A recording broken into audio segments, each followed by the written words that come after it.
Yo, good morning, everybody. Welcome to the Stochastic.com MLB Strategy Show presented by Prize Picks. Dave Loughran at Lofty_D on Twitter, joined by Adam Scherer at Ship My Money DFS. Little 10-game slate today. Adam coming off a PGA win as well. Congrats, dude. You're starting to come back. I can feel it happening. The wheels are in motion. Yeah, thanks. It was nice. I had almost gotten the PGA one, I think round one last week, and my guys just fell apart at the end. So it was nice to take that one down. It was a pretty crazy sweat because I use cut sweats, and so you can simulate the like how it's going to play out. And so I was like, oh, I have this one team that's, decent. And I had like 12% chance of winning. And then it updated to like 28. Eventually I get to like 97%. And I'm like, all right, I just need this guy not to bogey 3 times in the last 3 holes or double bogey anything. He 3 putts on a par 3 to bogey. And then he has like 2 of the 5 hardest holes on the course. Tee shot in the fairway. And the way it's set up, the pin, the flag is like, there's like a lake between the fairway and the green. Flag is like on the front end of the green. And I'm like, all right, he's going to shoot it to the back of the green, 2 putt for par. I just need to dodge double bogey on 18. He goes for the flag and sticks it like 2 feet from the hole. But like, I would have really, obviously I'm glad that's what he did because he ended up birdieing it and it was over. But like, I would have preferred you not like just barely drop it over the edge of the water when it's going to cost me 15K if you miss. Oh, that's a sweat right there. Yeah. Yeah, like I'm glad I wasn't watching it. Like it wasn't televised, and so I just see it on the shot tracker. I'm like, oh, he went for the front of the green. Yep. Yeah, but you got it. So what does it matter? You know what I mean? Yeah. No, it was great. It ended it right there. I couldn't lose on 18. Happy to have you guys with us as always. Hit that thumbs up if you haven't done so yet. Subscribe to the channel and leave a comment down below if you're watching or listening after the fact.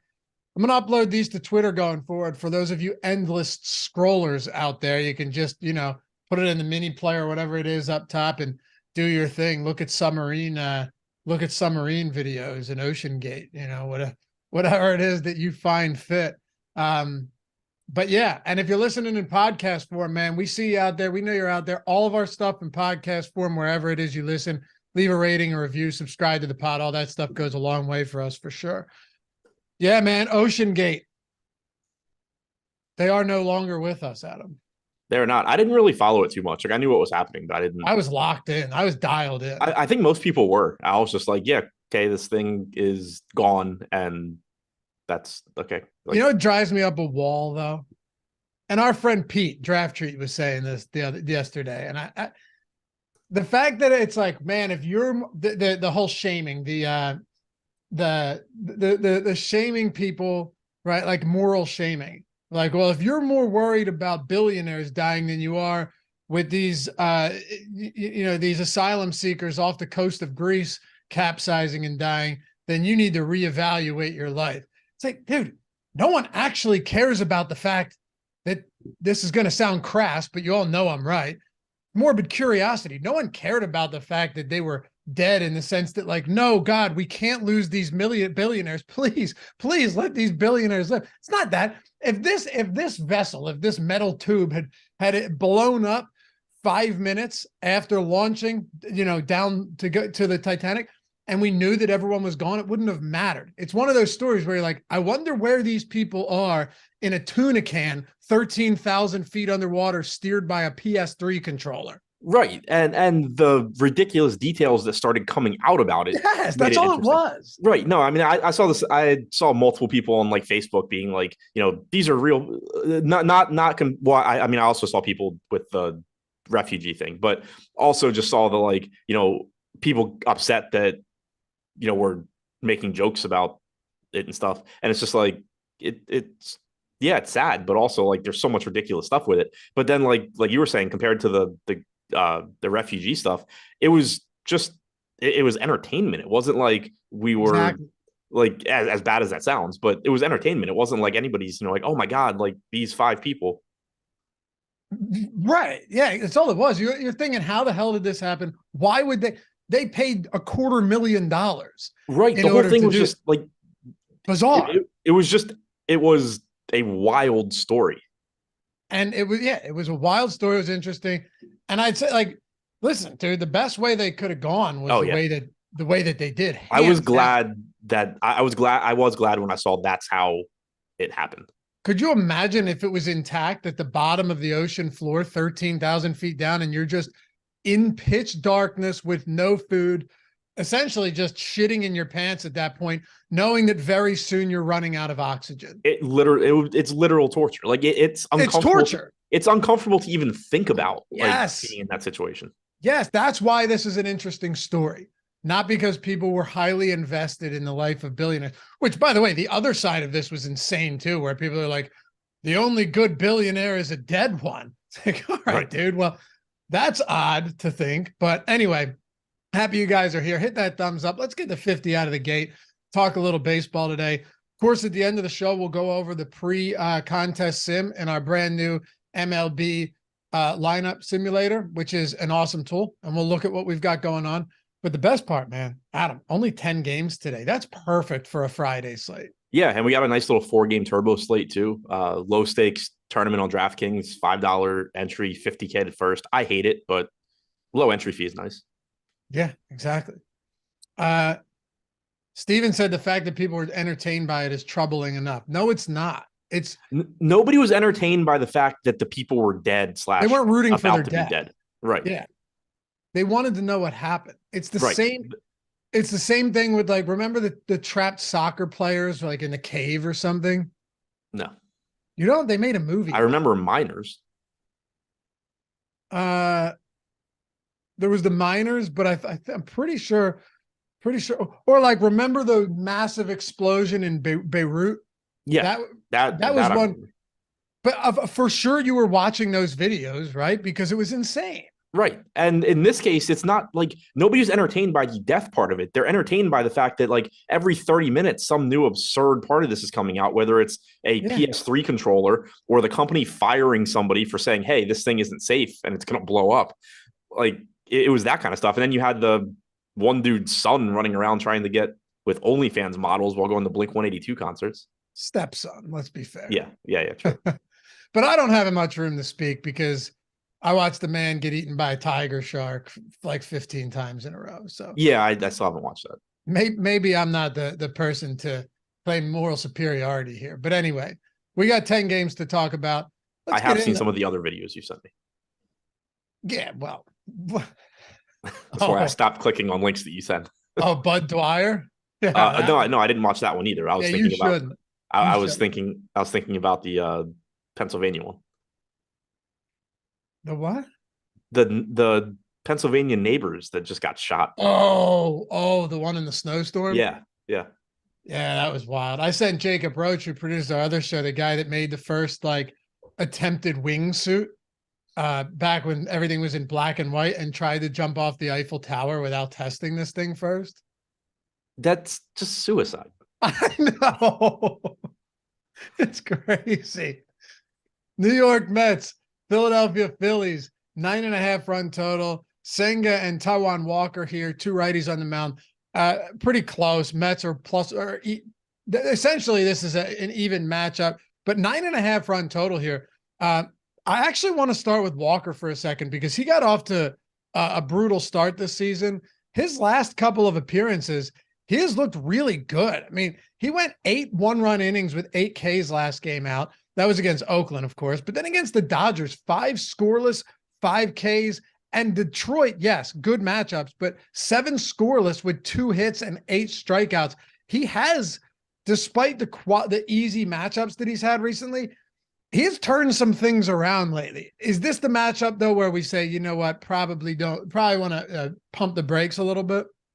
Yeah, probably. I mean, he's getting 3% ownership at 7,700. Walker's always sort of been this guy where he has plenty of bad starts, but he does have the ability to pitch well semi-regularly, and it's never surprising when he goes out there and has a good game.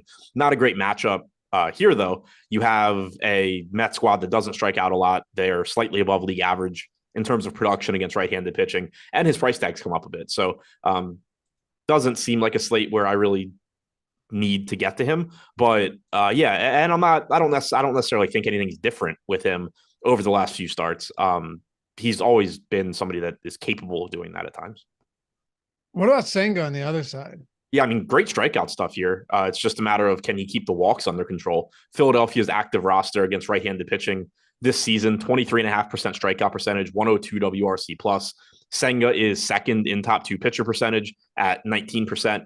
He's only getting 8% ownership on DraftKings. And we've seen this a lot recently. I don't know if this ownership number will come up, but it seems like for one, like every slate Senga's on, he's going under owned. Sometimes the actual ownership ends up coming in a little bit higher, probably as a result of him being projected to be under owned. But he just kind of gets squeezed out. And you're seeing it again here where Logan Webb is $200 more, getting a lot more ownership, which we'll talk about. That one makes close to no sense to me. But Joe Musgrove getting a lot more, Chris Bassett getting a lot more. Those both make sense given that they're facing Washington and Oakland. It seems like it's a pretty high upside tournament spot if you can find that extra money to get to Senga, because he does have very good strikeout stuff. He has the highest strikeout percentage on the slate at 28%, 3.95 xFIP. His only real issue has been that he's walking 13.5% of hitters. This is a hitter-friendly park. It is a relatively dangerous Philadelphia team. 4.8 implied run total is a hell of a lot higher than I expected to see. So yeah, in tournaments, I think he's okay. I don't think he's somebody that you're like prioritizing or getting to in cash games though. But no doubt right now in the top pitchers tool, from a leverage perspective, he certainly looks good in large field tournaments. Yeah, especially again with DraftKings running a $5 59,000 entry tournament today. Ownership on a 10-game slate typically isn't going to matter too much because there's enough spots you can get to that are low owned. But when you think about it, just in terms of the sheer number of lineups you're competing against, when you're playing a 15,000 person tournament versus 59 or 60, those 25% owned guys or 30% owned guys, you're going from talking about 5,000 lineups that have this player, and it's still like, okay, that's not the end of the world that there's only $5,000 left with someone if he does well, compared to 15,000 lineups. It's a big difference in terms of what you have to beat. So getting to low owned guys certainly could take on a bigger priority in that particular contest. For sure. And there are some strikeouts here. I mean, it's a dangerous lineup, but there are certainly some strikeouts in this lineup. I think Senga just faced them recently and struck out a ton. Yeah, 9 across 7 one-hit innings back in May 30th. How do you feel about bats on either side of this game? Like Taijuan Walker, you mentioned, astutely pointed out, we knew that he could do this. We knew that he could have, piece together some solid outings. But is this a guy to you that is viable to stack against today? And would you be interested in getting any Philly stacks here? Yeah, I'm interested in both teams. You have the elevated implied run totals here, or elevated total in general, 9.5 total in Philly, 4.8 implied run totals for both sides. Bad weather, by the way, just to throw that out. Like this game might not go. Yeah, I mean, assuming the game goes, we'll have to keep an eye on that. It doesn't look horrible right now, but it certainly doesn't look good either. Yeah. I know the weather in Baltimore is shit, but yeah, definitely interested in both teams. You have plenty of power in both lineups. You get a really nice park shift for the Mets going into Philly against right-handed pitching this year. Only a 20.6% strikeout percentage, 161 ISO. But if they played all of their games in Citizens Bank, you'd expect they had a higher ISO than that. So far this season, Taijuan Walker, 173 expected ISO to lefties, 168 to righties. So not unbelievably bad against anybody, but not great against either side either. You have plenty of power upside there and a pretty cheap Mets team as well. Peter Alonso, the only guy in the Mets projected lineup north of $4,500. On the Philly side, they're more expensive with Schwarber, Turner, Harper, Real Muto, all at least 5,500. Then you get 3 more guys between 4 and 5K. So the Mets probably the team you're going to get to first, just because of the value component and the fact that Walker is not as good as Senga. But either offense here is fine. Let's move on then, because we got a bunch of games to talk about today. Next up on the list, you got Seattle and Baltimore. Logan Gilbert, Kyle Gibson. All right, so this is interesting. Seattle minus 110 money line, 8.5 run total here. Is weather looking bad there today or no? Where? Baltimore. I mean, it's awful. It's not good right now. I think it's supposed to clear up a little bit. Okay. Yeah, I was looking at the radar earlier, just scattered storms all day and night. But the forecast for where I live outside of Philadelphia, basically calling for thunderstorms and rain for 14 straight days. Yeah, I feel like we're at day 5 in a row of it just being cloudy, rainy here. Yeah. And we went probably a month without any rain too. Right, exactly. Weird. Logan Gilbert, though, we can talk about this one first. 8.5 run total in this game. Gilbert against a tough Baltimore lineup. Is there any interest here at this price point? Yeah, I mean, he's still a good pitcher. It's a tournament play. He's 9,800, 7% ownership, 13% chance of being a top 2 pitcher. Negative park shift for him going into Baltimore away from one of the best pitchers parks in baseball. But 26% strikeout percentage, 3.61 xFIP. He's a really good pitcher. It's not a great matchup, but 4.2 implied run total for Baltimore. It's similar to Senga. He's not the priority, but he is a decent way to save some ownership without sacrificing upside. Kyle Gibson, 18% strikeout rate on the season. Not a whole lot that stands out here. 9% swinging strike rate. I mean, he's been fine, right? 0.71 home runs per 9 is definitely going to elevate his ability to get out of innings. But he's just not getting a ton of strikeouts here. He's getting a little bit of ownership at 8,100, but it does feel like there's a few pitchers similarly priced that make a little bit more sense than that. Unless you're looking at Seattle and saying, hey, this is a decent enough strikeout matchup for me to take a shot on it at 25% on their active roster. Yeah, the strikeout matchup's nice. The other thing, if you're trying to find a positive for Gibson, is that most of Seattle's lineup is right-handed. It's not that his strikeout numbers are great against righties or anything, but this park is so much better at containing right-handed power than left-handed power. When you look at the lefties in this lineup, you have J.P. Crawford, not a big-time power threat. Jared Kelenic hits for power. Cal Raleigh hits for power. Mike Ford has some pop. But those are the only lefties. So when you think about the real power hitters, you have Rodriguez, France, Hernandez, Suarez. Those guys are all right-handed, and this park will kill right-handed home runs. So that works in Gibson's favor. He can work deep into games. But at 8,100, pretty correctly priced, if not a little bit overpriced, getting 7 to 8% ownership. Again, if he just randomly lands in a lineup, that's fine. But I think generally you're going to either prefer paying up a bit to the Joe Musgrove, Chris Bassett range, or saving some money going down to, Emmett Sheehan or Dane Dunning, these guys that are cheaper, not in great spots, but it's not like Gibson's in a great spot either, and just, a lot less expensive. How about bats here? I mean, Gibson just hasn't allowed a lot of power. Yeah, not a lot of power allowed by Gibson, and the expected power, at least he has allowed this year, 202 expected ISO to righties, 156 to lefties.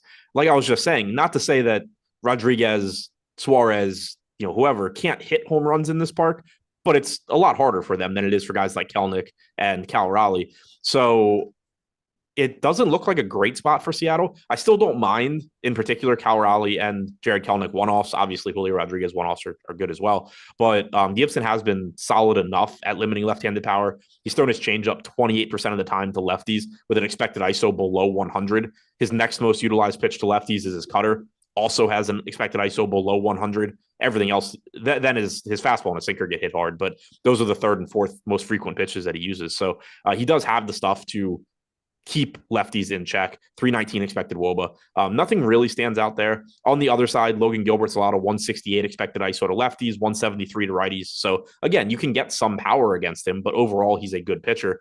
We know Baltimore's got a really high ceiling, but they're also getting more expensive. Gunnar Henderson is suddenly up to $4,800 on DraftKings. I think it was like a week ago. He was 3,600 and 20% owned every slate. So he's more expensive now. Rutschman's at 5,400. Santander is at 4,600. You still do have a cheap Ryan O'Hearn, a cheap Austin Hayes, who has been one of the best hitters in baseball this year. And just it feels like he's going completely overlooked. I mentioned the other day, I think he's the best player in baseball that nobody pays attention to at all. Like you'd never hear Austin Hayes' name. He's leading the American League in batting average. He has like a 140 WRC plus this year. He's hitting the shit out of the ball, and he's only 3,900. But again, this park just makes it so unappealing to grab right-handed one-offs, knowing that to homer, they essentially have to either hit it the other way or pull it 380 feet. That's crazy. Multi-hit games in 5 of his last 6. Yeah, I'd actually, my mom was texting me last night bitching about Hayes not being a finalist for starting in the All-Star game. And I looked at the list and I'm like, okay, well, I don't know why Kiermaier's on here, but other than that, like you can't complain about Aaron Judge, Mike Trout, Alvarez, Adolis Garcia being ahead of him. And I looked and it's just like, actually the only American League outfielders that have been better offensively this year are Judge, Alvarez, and Arozarena. Like that's it. What's this thing? Did you see Baltimore like tweet the Phillies saying you guys want to team up or something? Did you see that? It was No. something about the All-Star. Yeah, you'd have to see it. I'll send it to you. I think it was in reference to the All-Star game.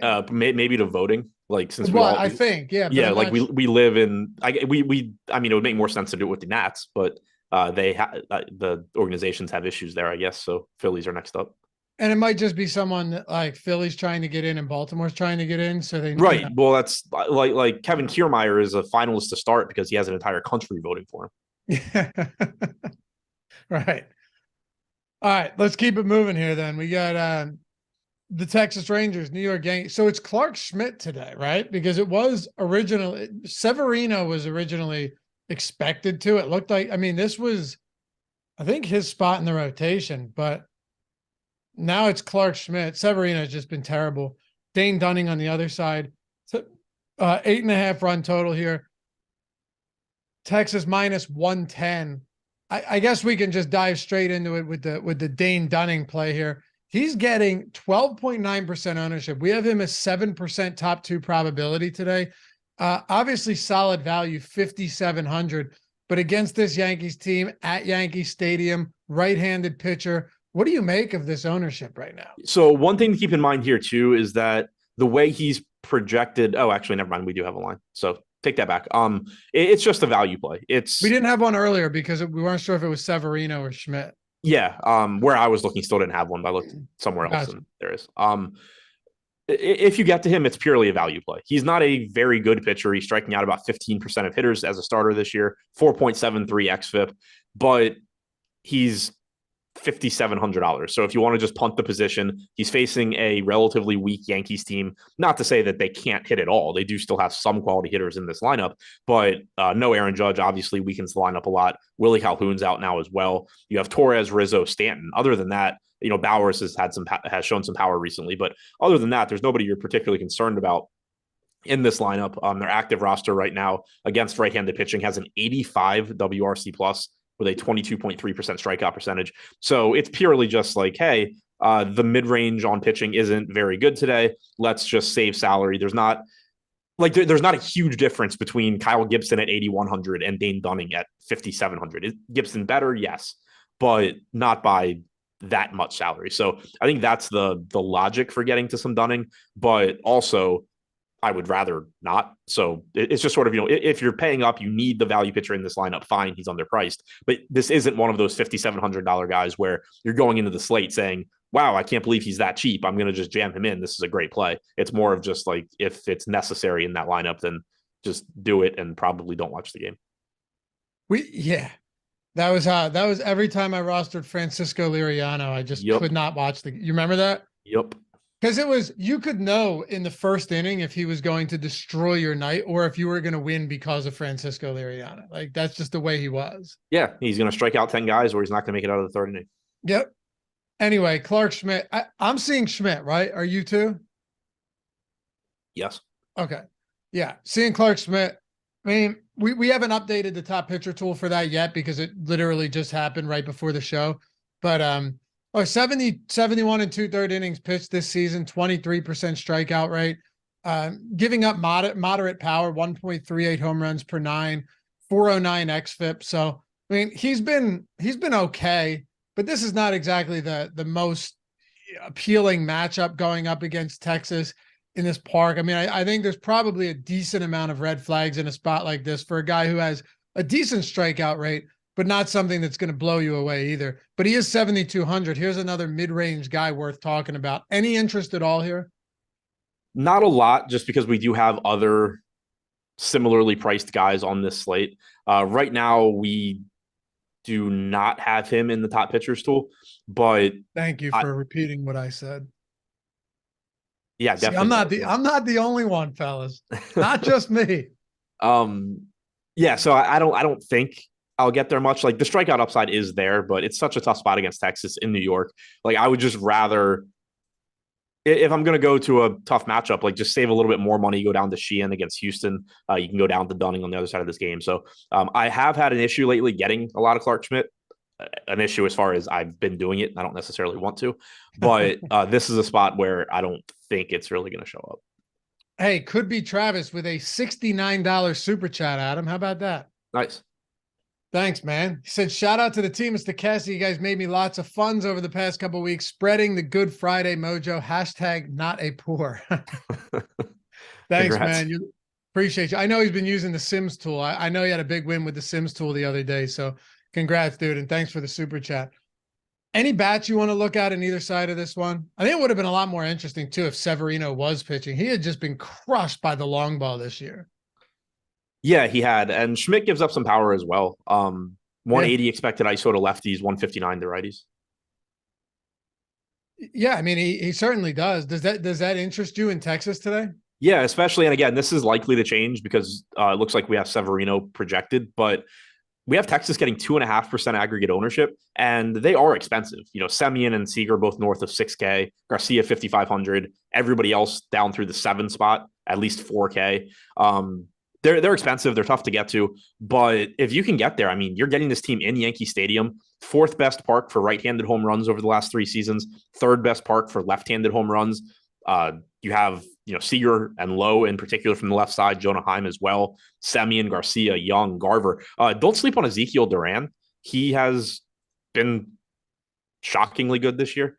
He was actually, when I did that search yesterday to see exactly where Austin Hayes ranked in terms of American League outfielders, of all American League outfielders with at least 200 plate appearances this year, Ezekiel Duran has the 5th highest WRC plus behind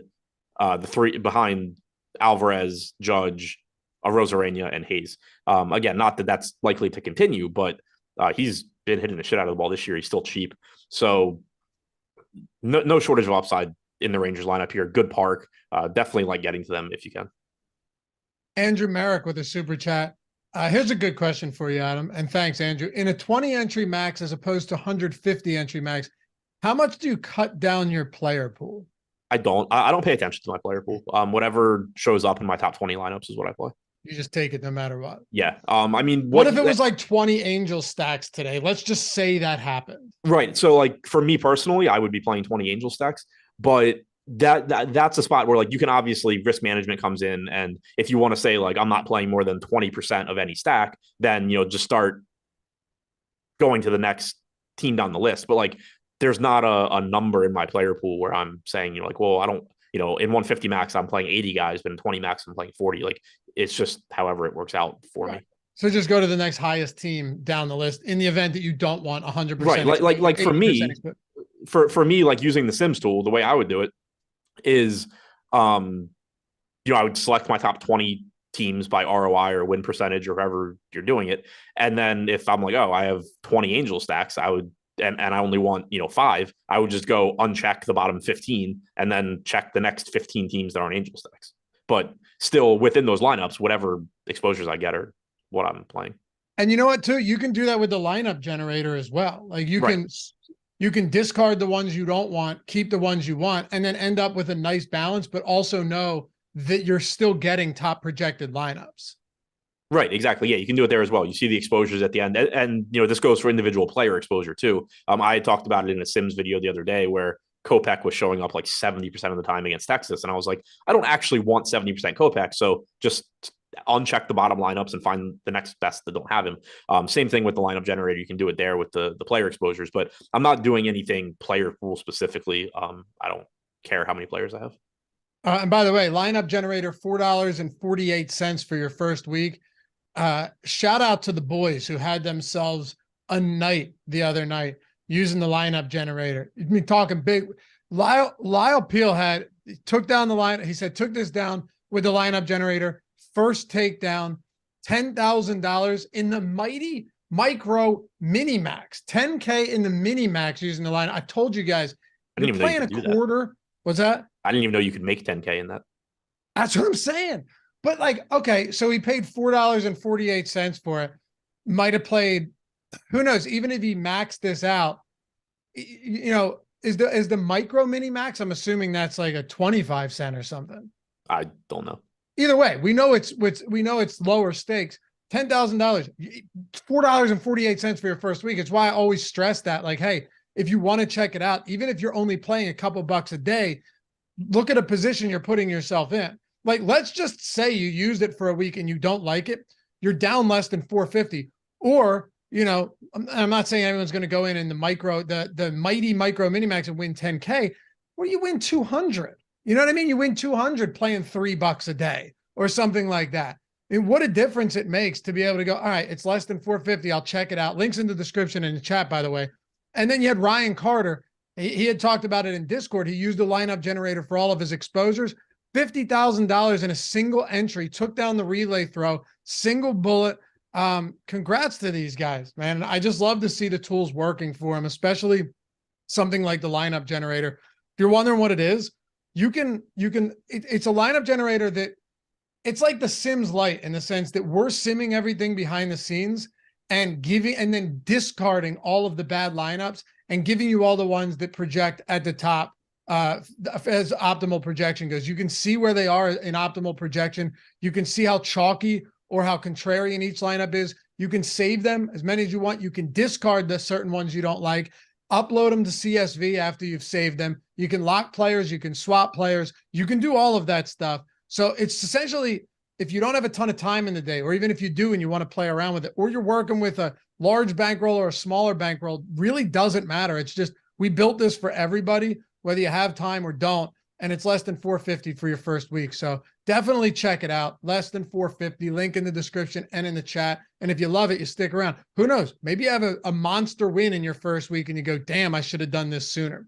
All right, let's keep it moving here. Anything else from this game before we move on? Texas and New York. Yeah, no, Yankees bats are okay. You do have some cheap power upside there with it being a good hitter's park. They're only getting 2% ownership, which is kind of interesting. It's not like Dane Dunning's a great pitcher. He has done a really good job so far of limiting left-handed power with a 108 expected ISO, 223 expected ISO, and only a 13.5% K percentage to righties. That sounds like a Giancarlo Stanton home run guy that can't strike anyone out and just gives up power. So I mean, I think Torres, Stanton, Rizzo obviously are all good, but Jake Bauers leading off at 2,700 in this park. There's certainly upside there. Billy McKinney from the left side, really cheap. So I don't hate Yankee stacks here just because, like, yes, most of this lineup sucks, but Torres, Rizzo, Stanton, and then two cheap value guys, you're still getting upside in this park. And then you have a bunch of salary to get good one-offs, good pitching, however you want to fill out your lineup. Let's talk about Oakland and Toronto. Caprillion and Bassett on the mound, 9-run total here. Oakland, massive dogs on the money line, plus 245. I don't think we need to spend any time on Caprillion here. He's getting less than 1% ownership, 4% top two probability. So yeah, a little leverage there, but it's mostly insignificant, although he is cheap. So if you want to, go for it. On the other side though, Chris Bassett, 28% ownership right now on DraftKings. That is the second highest owned pitcher behind only Joe Musgrove, who's facing the Washington Nationals. That is interesting. Yeah, it is. He hasn't been that good this year, but he's still a good enough pitcher that he's capable of going out there and getting these big starts that you see from time to time. And obviously he's got a good matchup here against Oakland as well. 20.5% strikeout percentage isn't very exciting at 9,200, but you also don't have a ton of good pitching on this slate. 4.54 xFIP, 1.5 home runs per 9. He's been much better at limiting right-handed power than left-handed power. He's gotten blown up by lefties. I think he's a good play in the context of this slate. 3.1 implied run total for Oakland. He's 9,200. Like it would be crazy to say he's not a good play or anything like that. I expect to get to plenty of him. I am concerned because he's not very good. He has allowed a 249 expected ISO to lefties. Oakland's projected lineup rather. You're likely to have 4 lefties in the top 6. Not the best, but Ryan Noda can hit. Seth Brown can hit. JJ Bleday is a former top 10 draft pick that maybe at some point figures out how to hit. Jace Peterson is whatever, probably hitting 6th.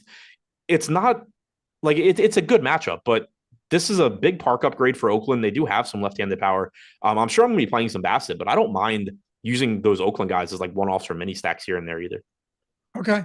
Yeah, that's it. Look, you're going to get them at a discount. There's no doubt about that. I mean, what's the value on Oakland bats today? Yeah, like top value 18.5%.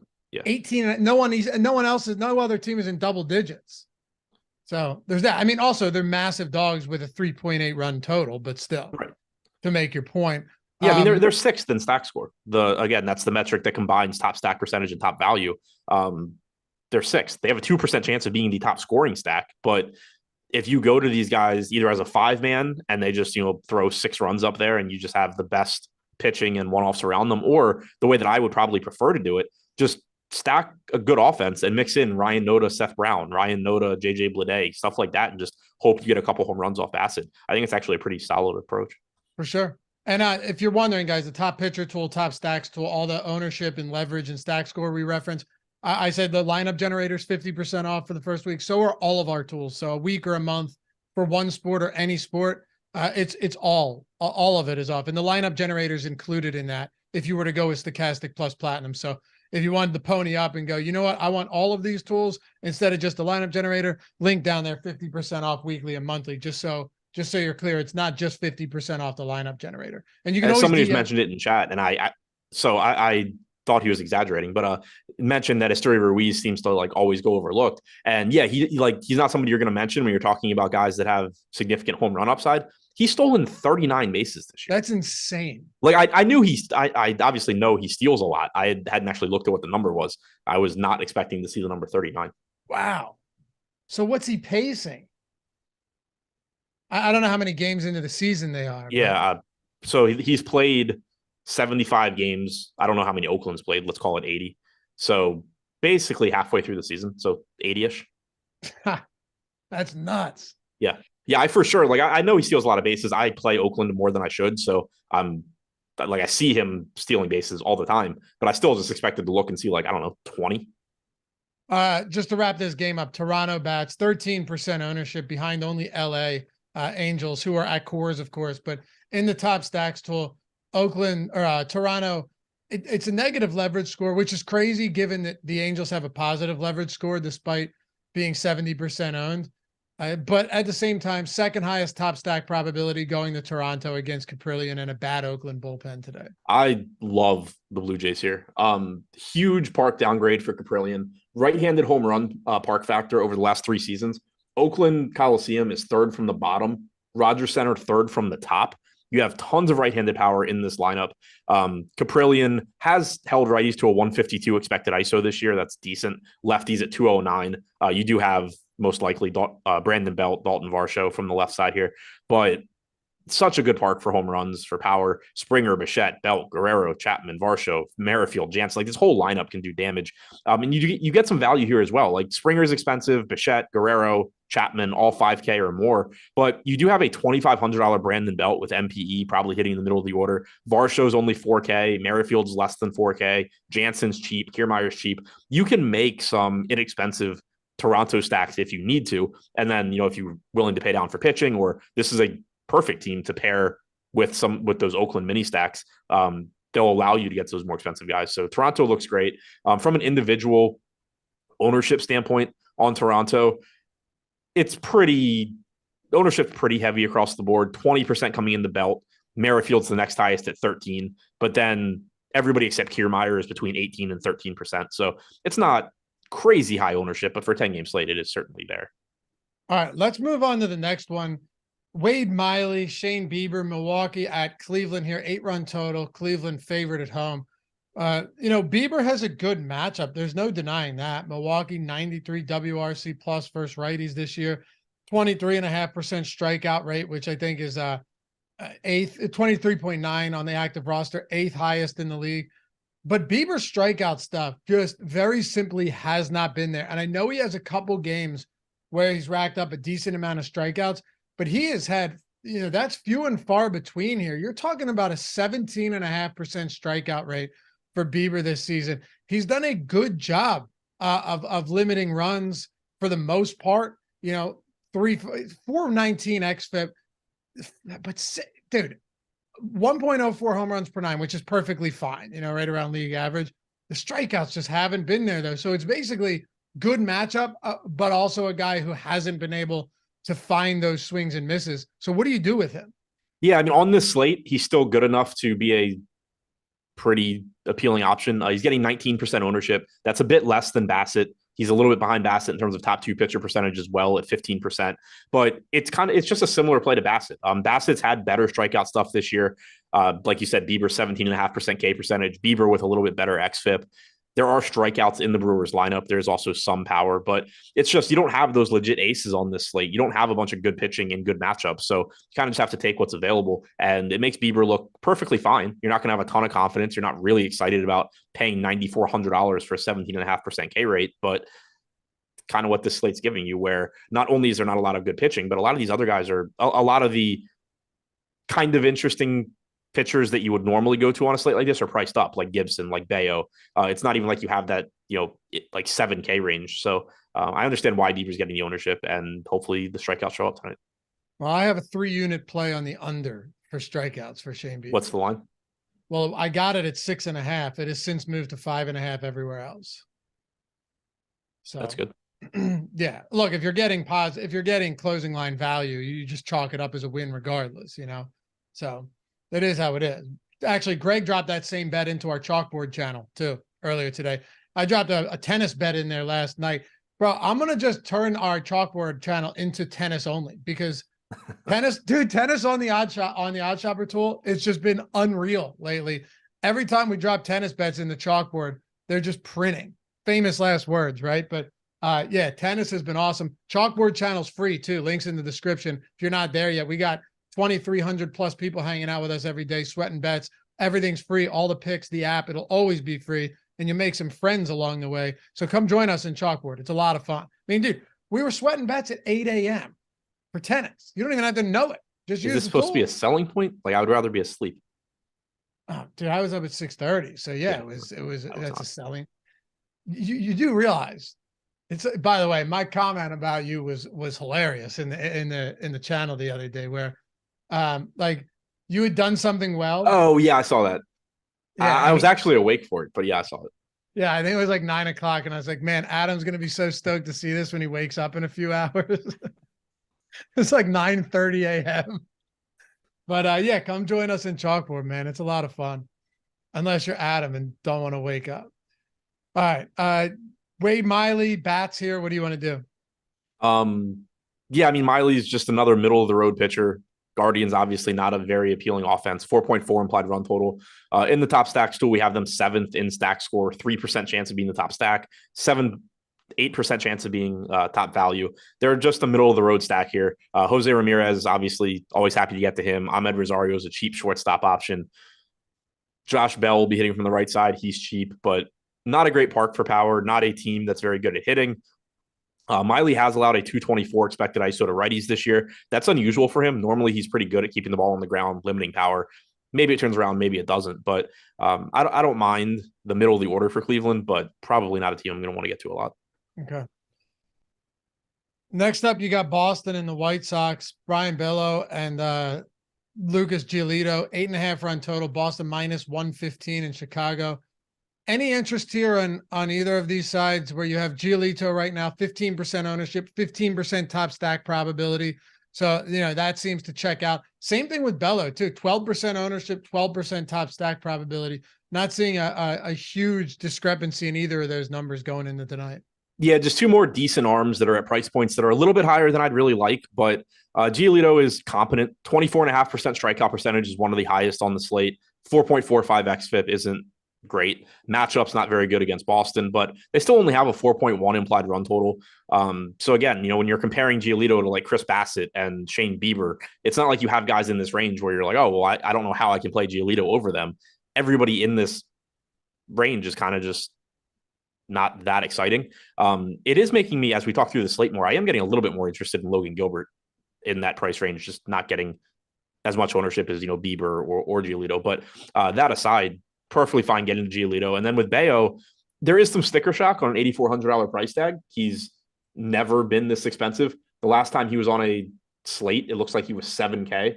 And for most of the year, he'd been less than that. So there is sticker shock there, but you are getting a White Sox team that their active roster has a 90 WRC plus against right-handed pitching this year. And Bayo's been good. He's a highly regarded prospect for Boston. Struggled a bit last year when he came up. A lot of it was sort of luck-based. Ran really bad on balls in play.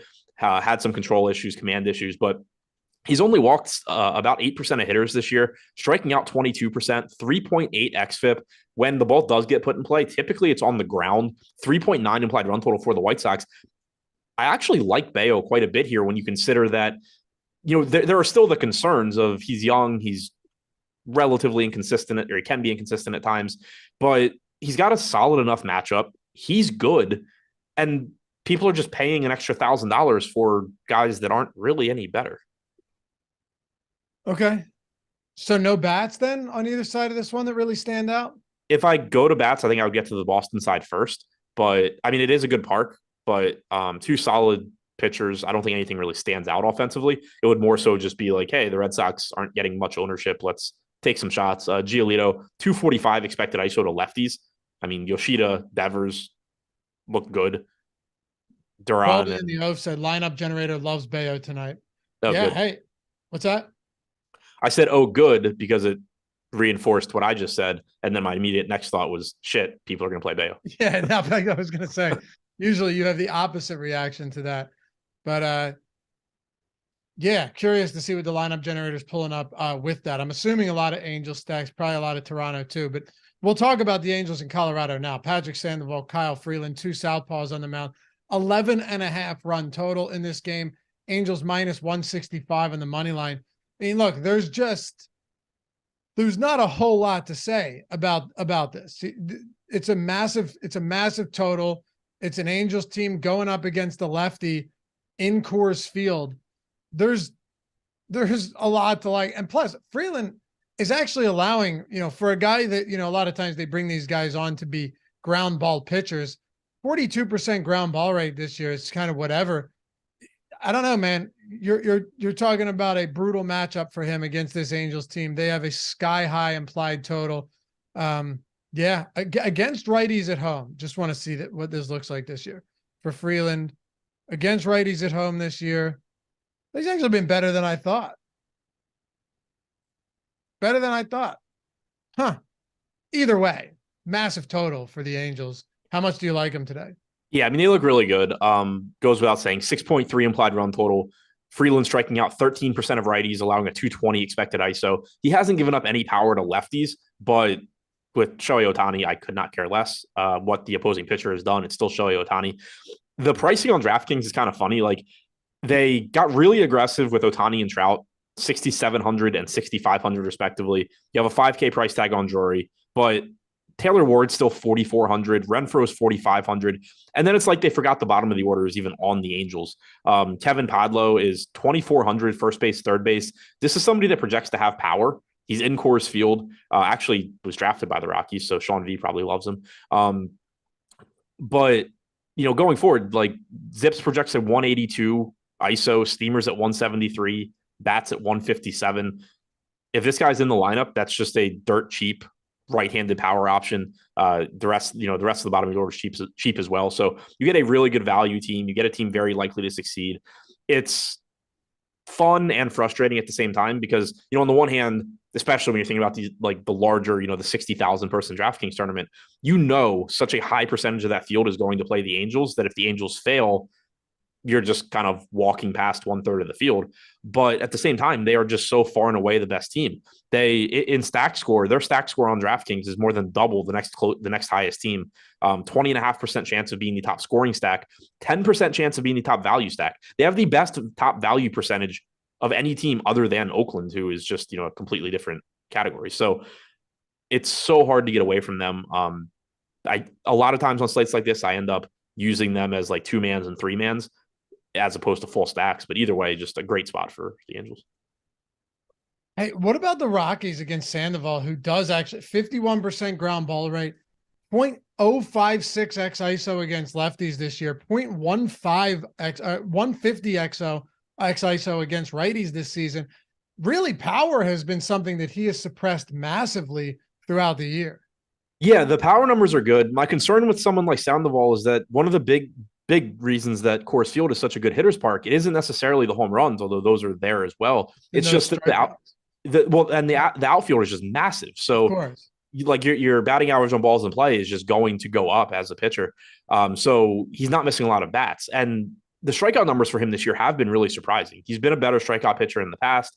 I expected him to take a step forward this year, and he hasn't. So there is some chance that he puts it all together soon and just goes out there and starts mowing guys down. I know he had a really good start either last time out or the start before against KC, where he struck out a bunch of guys. 6 strikeouts against Kansas City in 7 innings, 8 strikeouts against Seattle to start before that. Maybe we see Sandoval start getting strikeouts, because prior to those 2 starts, he'd only struck out 6 guys in a start once this year. Now he's done it in back-to-back starts. Maybe he figured something out and he's going to get back to being a good strikeout pitcher like he has been in the past. At 6,800 in the biggest field tournaments, I don't hate the idea of going to him against the Rockies. We know the Rockies suck. There is a chance Sandoval has figured something out and gotten better, but realistically, I don't think you get to much of him. The Rockies are getting quite a bit less ownership than the Angels are. 9% aggregate ownership compared to 17. We have them second in stack score, 6.5% chance of being the top stack, 8.5% top value percentage. It's always somewhat interesting to just stack the lower owned side, of course. Obviously, there are less names in the Rockies lineup that you're going to point to and say, hey, I want that guy. The Angels lineup is pretty much full of them. The Rockies lineup basically has none of them, but it's still a team in course. Yeah. And no, you're right. The cavernous outfield is far more significant than the home runs there. But that is why I mentioned the really high ground ball rate as well. Right. Like he keeps balls on the ground, and there's less strikeouts at Coors as well. So yeah, interesting spot. Anything else from this game before we move on? No. Washington, San Diego. We got 3 games to go here. Patrick Corbin, Joe Musgrove. Well, Joe Musgrove right now is pulling more ownership than any pitcher on this slate against Washington. A bad offense, but a team that doesn't strike out at a high clip. 37% ownership on DraftKings right now, 18.7% top 2 probability with minus 18% leverage. Wait, what are your thoughts on this spot for Musgrove at astronomical ownership at 8,800? I completely understand it. This is probably the pitcher that's getting ownership that we've talked about so far where I get it the most. But that being said, you're still talking about like an average pitcher. Joe Musgrove striking out 20% of hitters this year with a 21% of hitters with a 4.17 xFIP. He's in a really good spot. The Nats have a 3-run total. At 8,800, he is the best pitching play on the slate, I think. But it's still just like there's just going to be so much volatility in pitching tonight. This is not a slate where the pitchers getting ownership because they're studs in good spots. They're just the best of a pile of mediocre pitching. And so that is sort of interesting, especially in larger field tournaments where it's just like, okay, I need Joe Musgrove to just not be great. And, a third of the field is kind of out of contention. Cool. But still somebody I expect to get to a lot. The price tag's a little bit cheaper than the Bassett, Bieber, Giolito, Gilbert tier. You're facing a Nats team that's one of the weakest against right-handed pitching. They have a 92 WRC plus this year. Like you said, only striking out 18.5% of the time. Good park as well in San Diego. So I think Musgrove is the best of a bunch of just uninspiring options. Any interest on the other side? Patrick Corbin today? Not particularly. I will say that he's not 12 times worse than Dane Dunning, but like if you're paying down to that range, but realistically, no. Okay. Yeah, he has, I'm not going to say he's figured things out by any stretch, but he hasn't been as bad. He's not as bad as people think. I think that when people talk about Patrick Corbin, they naturally factor in the contract because he is on a god-awful contract, and he is clearly a well below average pitcher. But 4.54 xFIP, like he only strikes out 14% of hitters. So for one, he's a worse DFS pitcher than real life pitcher. And like he's a below average real life pitcher, but the way people talk about him, I think just because that deal the Nats gave him is just sort of like naturally ingrained in the conversation. It's like people think he's like James Caprillion or Tommy Henry or these guys with like 6+ xFIPs. Even the last 2 years, 4.21 xFIP, 4.29.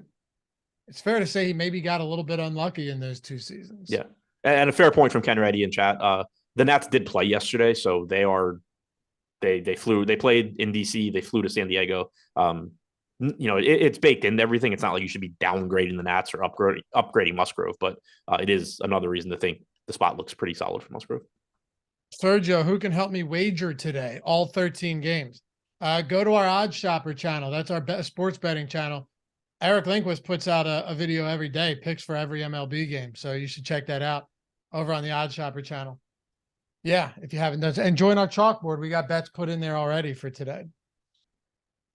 And looking at bats here, San Diego. I mean, I guess we have to talk about it, right? Patrick Corbin's, like we said, he's not as bad as he maybe gets tagged for, but he still gives up a decent amount of power. This isn't great American ballpark, but he's going to put balls in play for sure.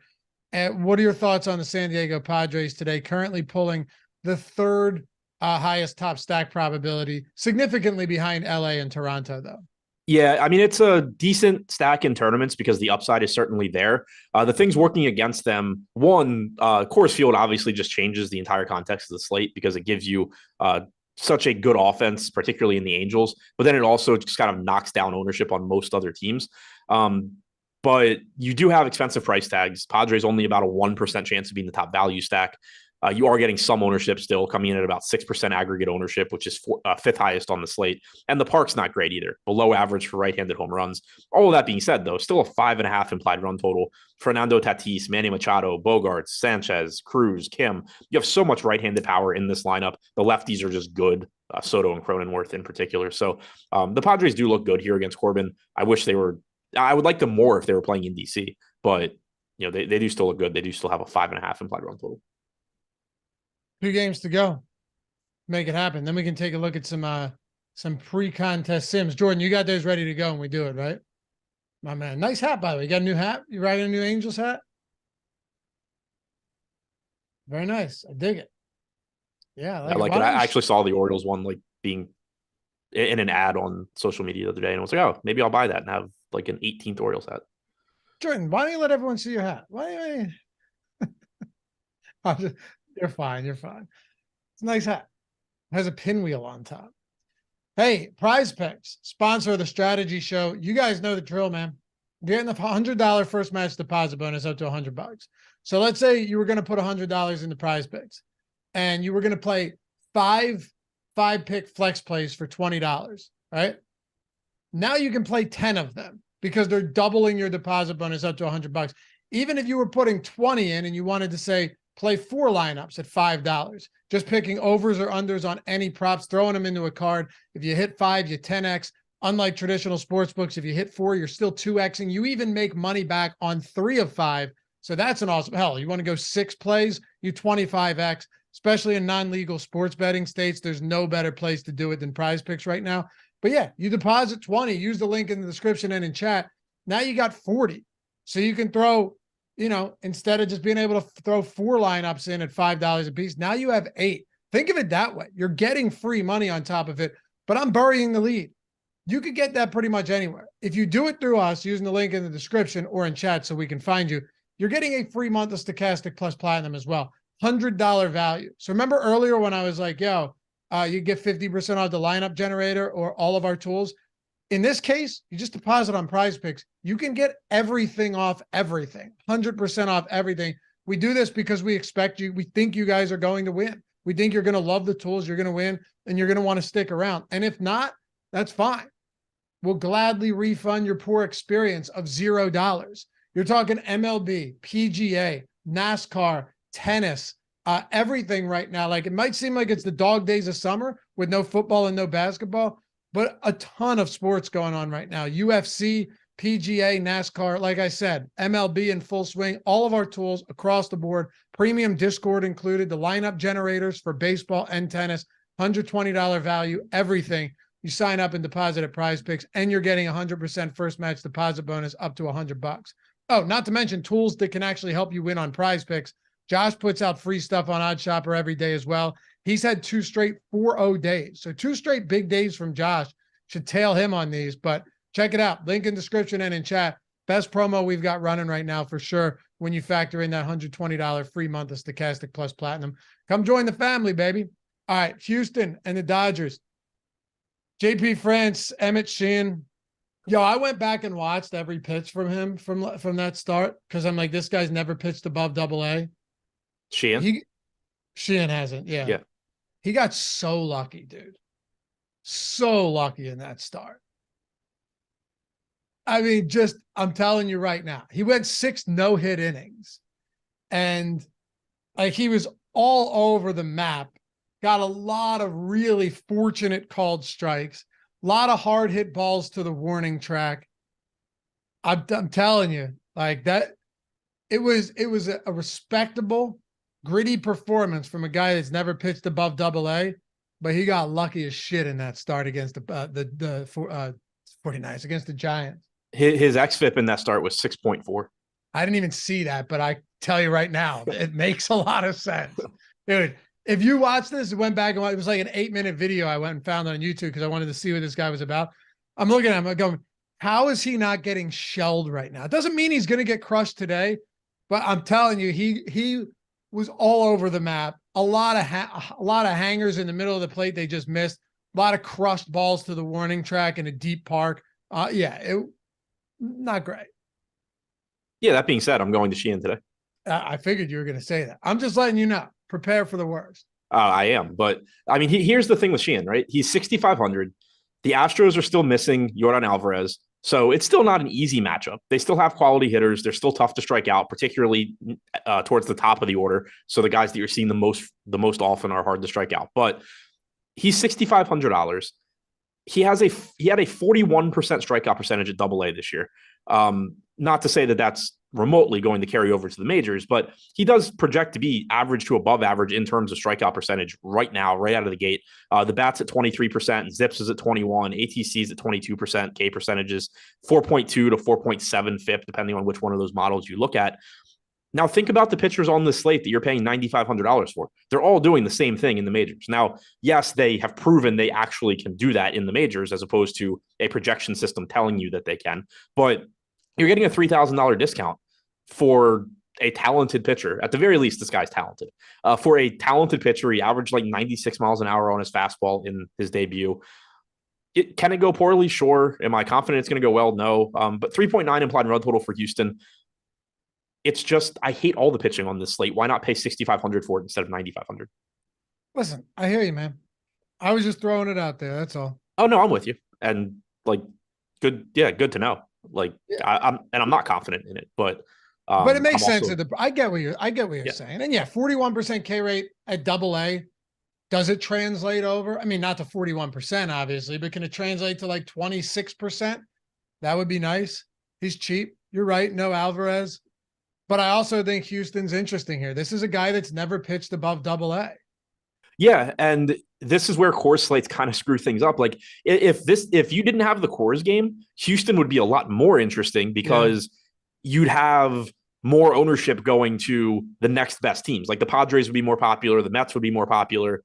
But because of the Coors game, and then to some extent because of Toronto, right now you have 30% aggregate. You have 40% aggregate ownership going to the Angels, the Blue Jays, and the Rockies. So it makes it so, yes, a team like Houston is interesting because they're facing a guy that hasn't pitched above AA, and they do still have talent in their lineup. But all of these other offenses are not getting that much ownership either. You have 4% aggregate ownership coming into Houston, only 6% coming to San Diego, 6% coming to the Mets. So that's where it's sort of gets tougher to get to Houston. They do still only have a 3.9 implied run total here. So like I agree with you. I get it. Like if I start getting lineups that have Alex Bregman, Jose Altuve, Kyle Tucker against some dude that's made one start above AA in his life, I'm not going to be upset about it, but they also don't project that well. And the fact that the Coors game exists, not only does it give you a game where there's just a massive gap, like the Angels implied run total is nearly double the Astros. Exaggerating a bit, but it's a lot higher. So not only do you have that, where like the likelihood of the Angels succeeding or the Rockies succeeding is so high, but then it also drives down the ownership on the secondary teams that still look better than Houston. So the largest field tournaments, I think, is where they're the most interesting. Again, keep going back to that $5 $60K on DraftKings, where there's a significant benefit to getting a 4% owned team compared to 10% when you're talking about that many other entries you're competing with. So I'm with you as far as the ceiling being really high, but they're still going to project as a pretty tough team to get to. Yo, what do you make of the insane reverse splits on JP France? I don't know. They're nuts. Yeah, they are. 254 expected ISO to righties, 373 expected WOBA. Lefties have an expected ISO of 0.57 and an expected WOBA of 241. The weird thing, though, is that his most used pitch is still his four-seam fastball. He's throwing it 40% to lefties, just no power whatsoever, while righties are destroying it. 265 expected ISO, 424 expected WOBA to righties on that pitch, sub 100 expected ISO, 294 expected WOBA. Then his next most used pitch to lefties is his changeup, which has been good. His slider is his next most used pitch to righties, which has been bad, at least in terms of power. 260 expected WOBA, 269 expected ISO. I assume that he has a slider that when he throws it correctly is good, but he frequently is hanging it like the dude from Wake Forest did last night, and it's just getting obliterated. Look at his swinging strike rate on his fastball against lefties. 4%. Yeah. Yeah, it's got to be a command. It's either, I mean, it's small sample size too. So either he's gotten really lucky, or it's a command thing where he's probably either really good glove side command or arm side command and really bad at the other. And so, like, let's say he's really good glove side command. He's putting the ball exactly where he wants to on the inside part of the plate against lefties and, making and getting a lot of weak contact. And then he's trying to go in on righties and he doesn't have good arm side command and it's leaking back out over the middle of the plate. That's like, if this isn't a small sample size thing, it's probably something like that explaining the difference why righties are crushing his fastball and lefties aren't. So what do you want to do with the Dodger bats then? Go to them in tournaments. They're another team where 4% ownership, 4% chance to be in the top stack. There's just so much upside in this lineup.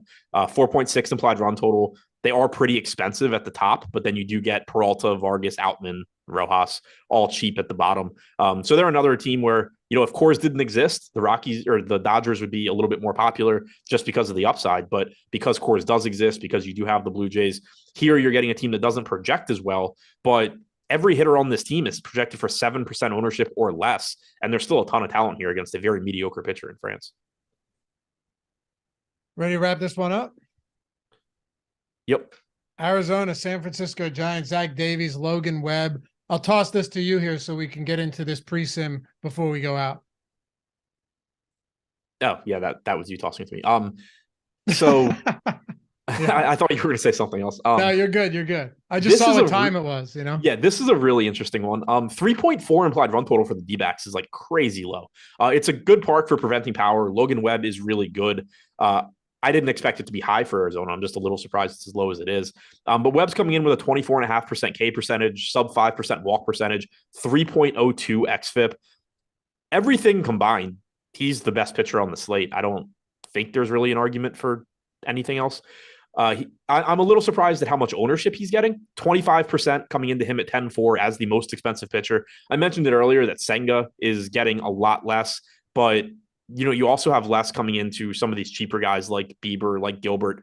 Webb is certainly a lot better than Bieber at this point. He's better than Gilbert probably, but it's a tough matchup. Arizona's active roster against right-handed pitching this year is above average in terms of production, 113 WRC plus. They're also only striking out 19% of the time. So this is another one where, like, I'm happy to get to Logan Webb. He looks good. We have him projected as the highest scoring pitcher, but we still only have him projected for 17 DraftKings points. Normally, when you're getting these 10K plus pitchers that are getting ownership, they're projecting 19, 20 DraftKings points. So it just goes back to the overall point where, yes, some pitching plays on this slate look better than others, but even the top end guys are not that exciting. Any other bats to discuss in this one? The Giants are interesting. Zach Davies isn't that good. You do have a 4.6 implied run total here.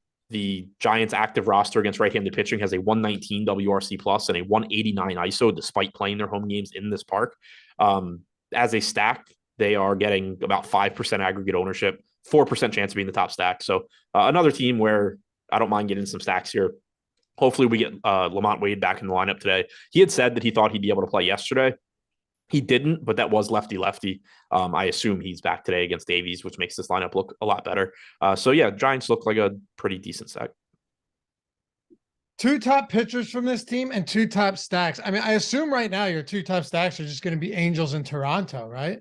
I mean, yeah, like especially ownership aside, but even considering ownership, they still look like the top stacks.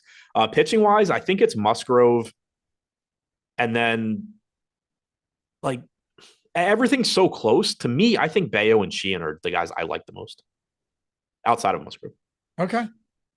So just some real cheap options there. Makes sense. Yeah, like it's so hard for me to want to pay, especially because they're getting ownership. Like it would be one thing if Logan Webb's like 10% owned, and it's like, okay, well, I can get the best pitcher on the slate and hope he just goes out there and throws 8 innings. But if a quarter of the field's going to play the guy, I don't really know what the advantage to going there is. Senga, at least you're getting that ownership advantage, but it's a tough spot, 4.8 implied run total. I don't know. I think I see, again, Gilbert I like, but he's expensive. I think I see myself kind of just trying to save money on pitcher today. All right. Take a look at the pre-sim before we go. Brand new tool. The boys and the maybe the ladies. I'm gonna say the boys. I think it's like 99.8% male to female viewers on this show. But shout out to Mitchell Kipp. He tweeted us the other day. He said, literally my first day with the MLB Sims tool. Hit my biggest MLB DFS hit. Great product, already paying off. Thanks for the great content. Yeah, it's awesome. He mentioned you and me and Josh in there. And yeah, 5K. Also, the first place I noticed was 10K as well with a stochastic avatar, probably using the Sims tool as well. We don't have discounts or free trials on this. It's not cheap, but it's an insanely powerful tool. You guys already know. Link of that is in the description and in chat. Let's take a look. All right, so let's go to Stack ROI first, Jordan, for pre-contest and see what we come up with here. Can I expand your full screen? That's what I'm trying to do too, and I can't figure out how. Jordan, is there a way we can expand your full screen here? I guess not.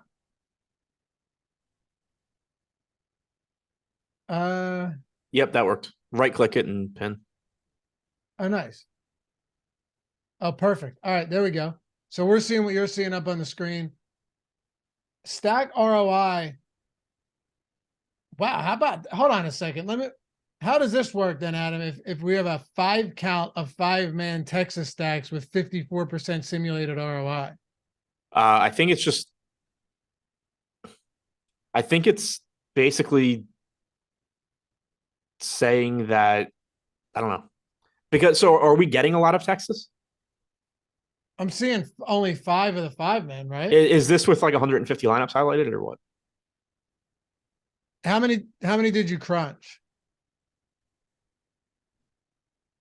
So you would think we'd be getting more of that then, right, Adam? I think it said there's only 5. So is that, I think we only made 5 Texas stacks. Right. Yeah, there's only 5 Texas stacks in there. So so then go to lineups for a second, Jordan. I can't really see how many of those are Texas. Oh, okay. Yeah. The top one is a Texas stack. Scroll down a little bit.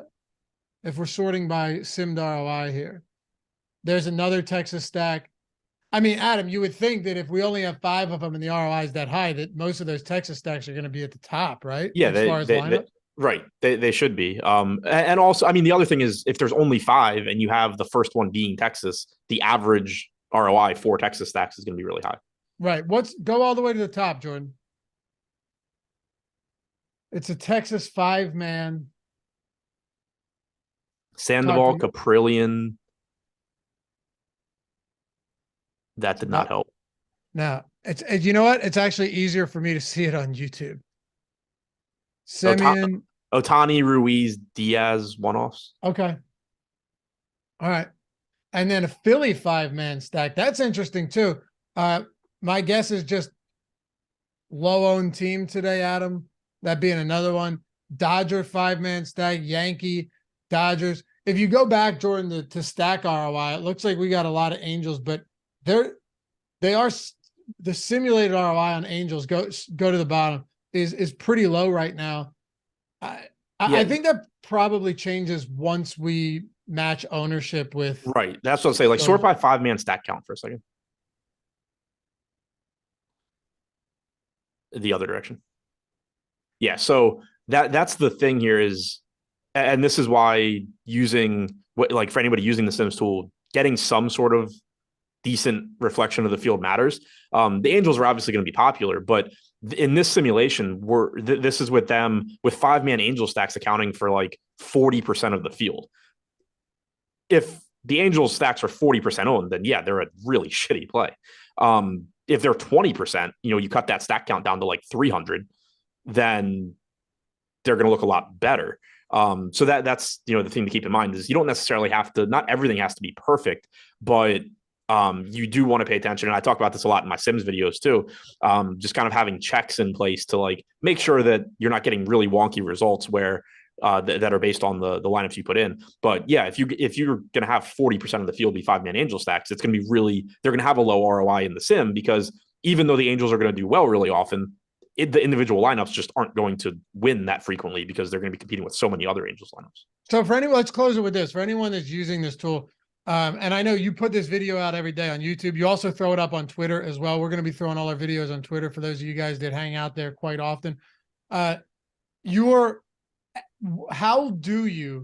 the easiest process? And I know Greg put something up too, but this will be helpful, really helpful. Anyone that's new to this tool, what's the easiest way for you to run lineups where you're matching exposure to field ownership? What's the easiest? I think the easiest way, and I don't know how Greg does it. You might have a different way, but the way I think the easiest way is to just download our ownership projections, multiply the ownership by like 1.1 so that Fantasy Cruncher has some room to work, and then use that as the exposure cap when you create your lineups. It's simple as that then. Yeah. And you can just, and I mean, like if you wanted to get more into it, like, yeah, you could go back and also figure out, how often you expect the field to be playing 5-3 stacks, 5-2 stacks, 5x, 4-4, whatever. I personally don't worry about that part as much because I still want to be simulating lineups that I want to play. But yeah, like that's, I think, probably the easiest way to get approximate to at least get the individual player exposures in line with the field. I appreciate you guys hanging out with us as always. Hit that thumbs up before you go. Have a great rest of the day. Good weekend. And follow Adam at Ship My Money DFS, me at Laffy_D. Remember, MLB lineup generator. Win some of that sweet money. $4.48 for your first week or 50% off everything. And of course, Prize Picks get you a free month of everything that we've got, including the first match deposit bonus, 100% up to $100. All of that, description and in chat. You guys have a great day. We'll see you back here for the next one. And shout out to Jordan Klein for producing this one with that sexy Angels hat. As always, we'll see you back here tomorrow. Peace.